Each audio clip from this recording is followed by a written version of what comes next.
Uma paciente de 68 anos procura o nosso serviço para a realização de um eco transesofágico, vinha já com eco externo, onde foi observado uma comunicação interatrial tipo osteosecundum.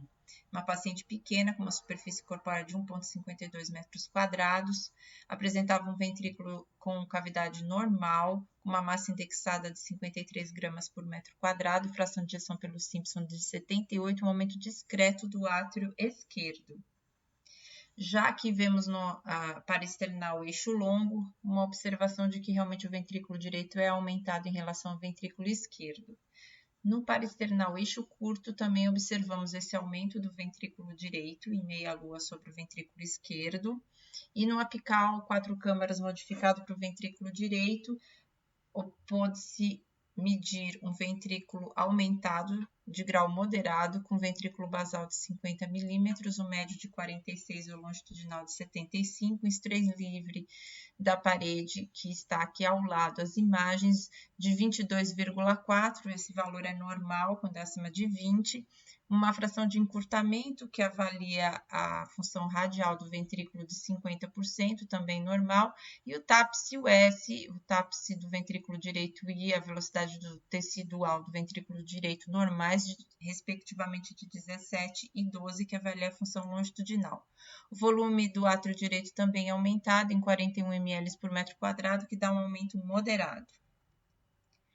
Essa avaliação, então, do PPQS, o PPQS foi de 1,6, foi medida a comunicação interatrial pelo eco transtorácico, aqui pode-se ver o fluxo esquerda-direita, mediu 1,7 milímetros. Aqui não há uma dilatação do tronco da artéria pulmonar, a valvótica é discretamente espessada nessa janela que é do eixo curto a nível dos vasos da base.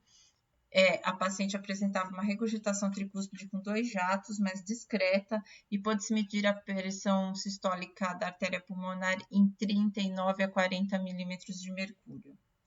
Procedeu-se, então, o eco transesofágico. Aqui são imagens do septo interatrial. A gente usou uma técnica que apresenta 2 imagens de bidimensional em planos ortogonais com Doppler colorido. Pode-se notar que existe realmente um shunt por uma comunicação interatrial tipo osteosecundum. Aqui é uma janela mais a 0 graus, observa-se a aorta, átrio direito e o átrio esquerdo, com passagem do fluxo esquerda-direita. E no eixo de aproximadamente 120 graus, onde a gente vê o bicaval, aqui cava superior, aqui cava inferior, nota-se que esse orifício não é único, ele tem um orifício menor, mais na região póstero inferior. Prosseguiu-se com as medidas das bordas para avaliação se existe a possibilidade de uma oclusão percutânea desse defeito do septo interatrial.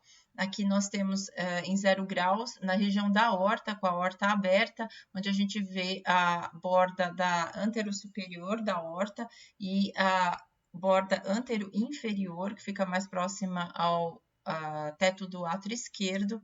Essa borda foi uma borda medida de 6 milímetros, foi a menor borda, ela media entre 5 e 6 milímetros, mas mesmo assim ela existe, e uma borda antero-inferior de 14 milímetros. Também foi fechada essa aorta e medida o tamanho do septo interatrial, que foi de 38 milímetros.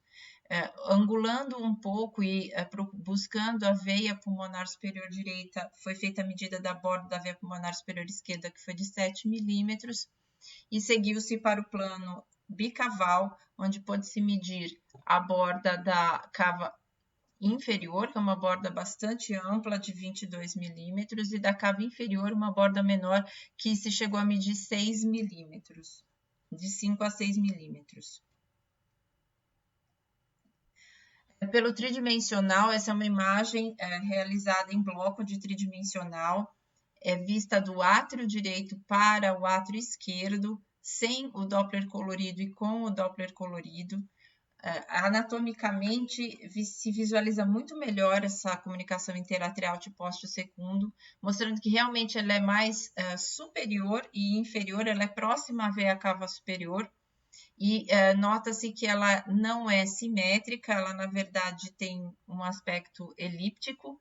A borda maior dessa comunicação interatrial maior, mais superior, ficou de 24 no sentido antero-posterior por 13 no sentido supero-inferior. E existe uma trave fibrosa que separa de uma CIA menor, ainda com resquícios daquela região da fossa oval, e essa CIA menor ela é de 6 milímetros na sua porção mais anteroposterior, na sua porção mais superinferior, por 18 milímetros na anteroposterior. Dessa forma, vai ser avaliado, então, para o fechamento dessa CIA, vai precisar de, talvez, o que a gente chama de CIA fenestrada, para usar o oclusor apropriado para esse tamanho de CIA.